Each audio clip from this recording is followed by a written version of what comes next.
오늘은 방첩사 블랙리스트 관련해서 말씀드리도록 하겠습니다. 시작하겠습니다. 방첩사 블랙리스트 제2차 종합특검을 통해서 낱낱이 밝혀야 할 것입니다. 그동안 소문으로만 무성했던 방첩사 블랙리스트 문건을 공개합니다. 소위 최강욱 블랙리스트라고 불리는 군 법무병과 관련 참고 보고 문건입니다.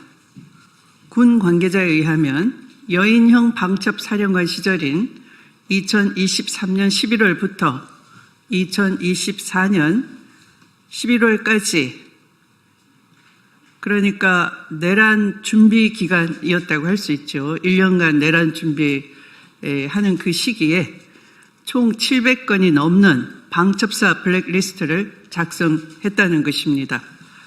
이 문건들을 김용현 전 경호처장과 용산 대통령실에 꾸준히 보고를 해왔고 또 지침도 받았다고 합니다.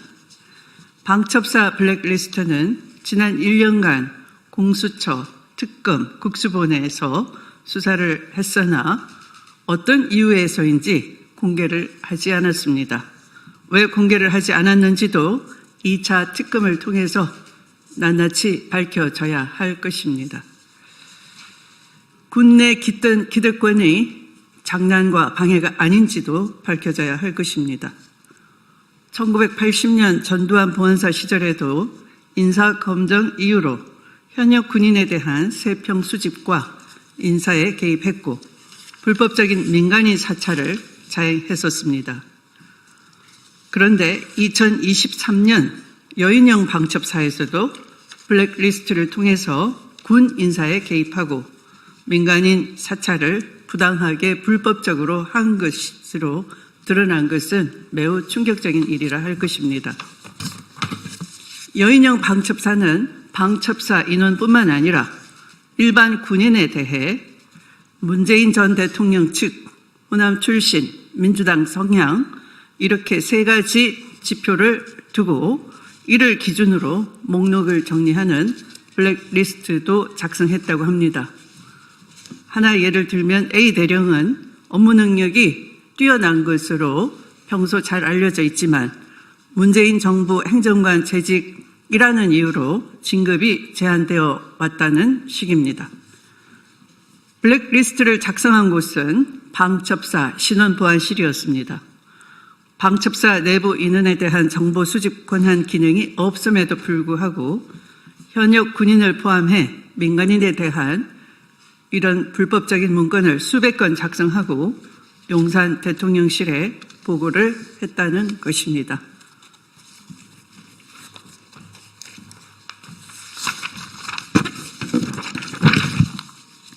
또한 민간 의료계 파업 등에 장기간 투입되어 내부 불만이 높아진 군의관들을 대상으로 군의관 블랙리스트를 작성하기 위해 군의관들의 정치 성향 등을 사찰 수집했다고 합니다.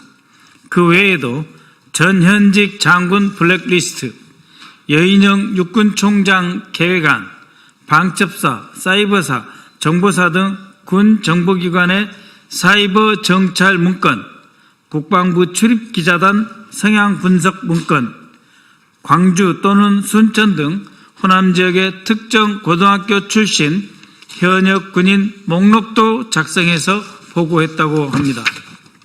이러한 여인형 방첩사 블랙리스트는 23년 11월 여인형 사령관 취임 이후부터 본격적으로 작성하였고 이는 해당 블랙리스트가 단순 참고용이 아니라 계엄 실행을 위한 치밀한 인적 통제 수단으로 실제로 활용되었다는 점을 입증하는 결정적 증거로 보입니다.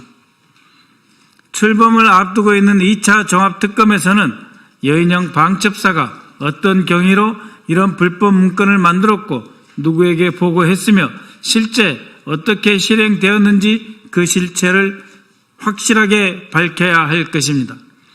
이러한 여인형 방첩사의 블랙리스트와 민간인 사찰 문건은 12.3 내란의 실체를 밝히는 데 결정적인 역할을 할 것으로 보입니다. 감사합니다. 네. 밖에 나갈까요? 아니면 여기서? 네. 이것이 중요한 것은 12.3 내란의 방첩사 내부의 준비였다는 것입니다. 목표는 12.3 내란이고 12.3 내란 이후에 군 내 그들이 벌인 친위 쿠데타에 대한 반항 세력들을 사전에 제거하려면 말 잘 듣는 군 사법 조직이 필요했던 것입니다.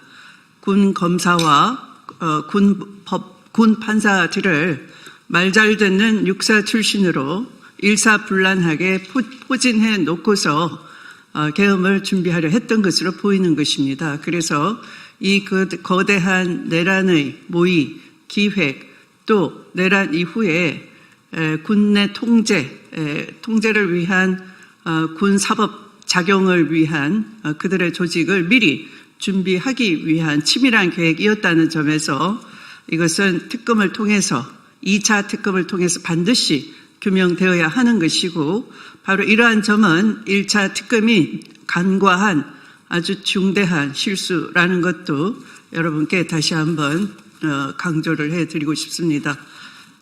감사합니다. 밖에 나가서 질의응답을 받도록 하겠습니다.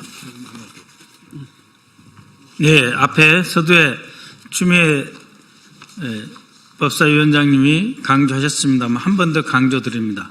여인영 방첩사령관 시절 2023년 11월부터 24년 11월 말까지, 즉 계엄 전 1년 동안 총 700건이 넘는 블랙리스트, 하루에 2건씩 작성해서 매일 2건씩 작성해서 김영현 경호처장 용산 대통령실에 꾸준히 보고하고 지침을 받아 사실상 대한민국 군 지휘부를 억압하는 통제 수단으로 악용하였다. 그래서 내란을 준비하였다라고 하는 점을 강조드립니다.